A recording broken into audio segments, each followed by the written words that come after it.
Аңчы болбой өзүңөр билесиңер, 90 жылдардан кийин Мухтар Шаханов Казакстандын Кыргызстандагы ыйгар мукты элчиси болуп иштеп калды. Анан ал Мухтар акеге дайыма барып турду, батасын алып, мен ага чейин тааныш болгондуктан ошо барып дайыма ошол акылын айтып турду. Анан ал киши Чыңгыз Айтматовдун ортосунда аябай чоң достук болду. Анан алар биригип Аскада калган аңчынын ии деген китеп жазып чыгышты. Ошондо мен сүйүнгөнүм, мындай кубанганым, ошо аябай чоң бир терең маанидеги темалар көтөрүлгөн да. Ошондо бир 2 эпизодко токтолуп кетейин. Ошондо Мухтар Шахановго сөз келгенде баягы экөө диалог кылып атат, Чыңгыз Айтматов экөө. Ошондо Мухтар акем айтып атат: "Мына бизде улуу акын Жамбыл Жабаев 90го келгенде Жамбыл Жабаевдин кемпири өлүп калат да. Апа өлүп өтүп кетет. Анан баягы жалгыз калат.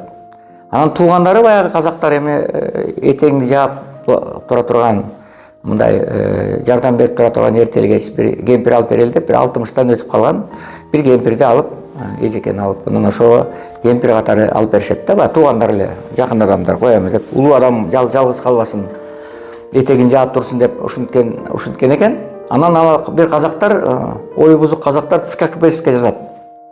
Мына Жамбыл Жабаев Караганда аял алып, ушундай 2 аялдыкка жол берип, ушундай мыйзамды бузуп, ушундай аморалдык иштерге барып атат деп бир казактар жазса керек, СККПСке тоголо арыз.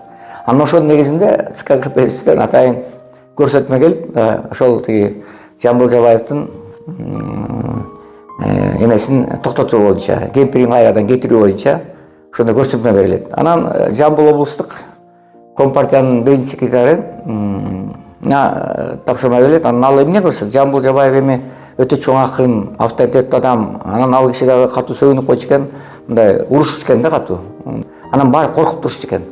Анан Компартиянын биринчиси айтат экен, облустук Компартиянын биринчисине, райондук райкомго айтат экен: "Эми барып аксакал акырын түшүндүргүлө, ал киши урушат бизди. Эптеп кемпирин кетиргенде болсун" деп. Анан ягына чыгып, туугандарын ортого салып, анан баягы аксакал карыган кишинин нервин алат экен да. Анан баардыгы биригип, анан күнөөлүдөн бешбетер Жамбыл Жабаевдин үйүнө кирген экен. Анан Жамбыл атабыз айткан экен: "О, аттарыңдын оозун урайымдар, баарыңар бир шордуу Компартиянын СККПСинин гана сөзүн уккан айвансыңар баарыңар. Эмне үчүн ушул бир кемпир алсам, мени кемпир алган эмне, мен атайын алып атамбы? Менин этекчегимди жаап турсун, шейшегимди ичине тазалап турсун деп гана алып атпаймынбы? Ушуну көрө албай атасыңарбы?" деп анан баарын урушуп кууп чыккан экен дейт. Мына ушундай нерселердин баарын айткан Момуш уулу деген баатыр болгон, Улуу Атамайкы согушта баатыр болгон. Аны СССР ага баатырдыкты бербей, орой мүнөзү болгон экен, баарын бетке айткан киши экен. Анан кийин берди да, согуш бүткөндөн 30 жылдан кийин баатырдыкты алды. Ошо Момуш уулу жөнүндө дагы бир кызыктуу нерселерди айтып берип, ал киши баягы бир жака барган экен. Иш сапар менен барса, анан районго барса айтыптыр, алдын ала эскертиптир: "Момуш уулу келип атат, ал кишиге катуу сүйлөбөгүлө. Болсо сөгүнүп ийет, таягы менен чаап ийет. Ал кишинин жинине тийбеш керек" деп анан ошол бир көп нерселерди айтып, анан ал Момуш уулу дагы баягы жини келген учурларда кандай катуу сөздөрдү айтканы боюнча ушул кызыктуу айтып берет да. Момуш уулунун Жамбыл Жабаевдин баягы ички мүнөздөрүн ачып берген да. Чыныгы улуттук каада салт мүнөздөрүн ачып берген. Мына ушул жагынан алганда Мухтар Шаханов чыныгы мындай улуттун каада салтын, жүрүп-ататын дилин, улуттук өзгөчөлүгүн бир терең билген инсан экендигинен көрүнүп турат. Анан ошол кезде эле Айтматов дагы кыргыздар жөнүндө сөз айтып, ошол Саякбай Каралаев жөнүндө, Саякбай Каралаев да жинине келгенде ал киши дагы оозуна келген сөздөрдүн баарын айтып, урушуп, эчтекени ылгабаган киши болгон. Ал кезде улуу адамдар ушундай болгон. Улуу адамдар аябай мындай эч кимден караган эмес, эч кимдин көңүлүнө караган эмес, баардыгын урушчу, жолусу мындай өзгөчө мүнөздөр болгон да. Ошон үчүн кыргыз казактын бир улуу адамдары жөнүндө, алардын өзгөчөлүктүү касиеттери жөнүндө ушу Чыңгыз Айтматов менен Мухтар Шаханов аңчынын Аскадагы ии деген чоң чыгармасында катуу белгиле беришкен да. Мына ушул чыгарманы окуп атып, мен кыргыз казактын өзгөчөлүктөрү жөнүндө, алардын басып өткөн жолу жөнүндө мага аябай таасир калтырды да. Анан өзүңөр билесиңер, Мухтар Шаханов менен эле Чыңгыз Айтматовдун достугу эмес, кыргызда андан мурун эле достук башталган. Бул Мухтар Омарханович Авозов менен Саякбай Каралаевдин ортосунда достук болгон да. Саякбай Каралаев атайын Мухтарды чакыртып алып, Мухтардан бир аз улуу экен, чакыртып алып Мухтар иним кел деп, анан Ысык көлдүн жээгинде үй болгон. Анан ошол үйүнө экөө айлап жатып, анан Мухтар Авозов ошол Манасты жаздырып өзү да жазып алып, анан баягы Сакеме Саяк баягы Манасты айтып турган экен күнү түнү. Ошо Манастан ырахат алган да Мухтар Авозов.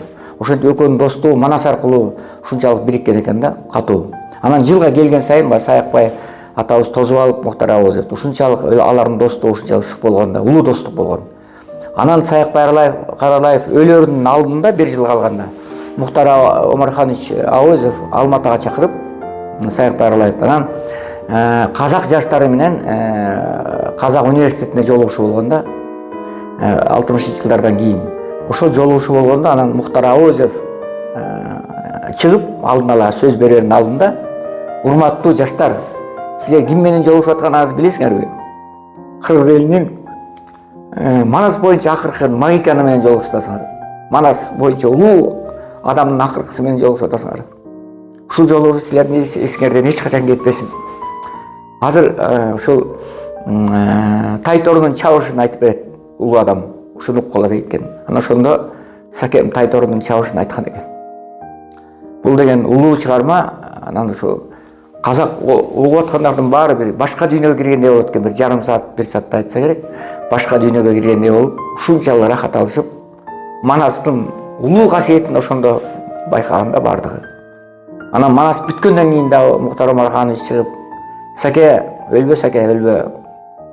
Өзүңдөй улуу адам бир эле келип дүйнөгө деп, анан бүт казак жаштарына айтып ошол тууралуу Манас эпосунун улуулугун, ошо Манастын акыркы магиканы болгон, Манас айткандардын акыркы магиканы болгон Саякбай Каралаевдин улуулугун айтып, ошондой улуу достукту жаралаган да.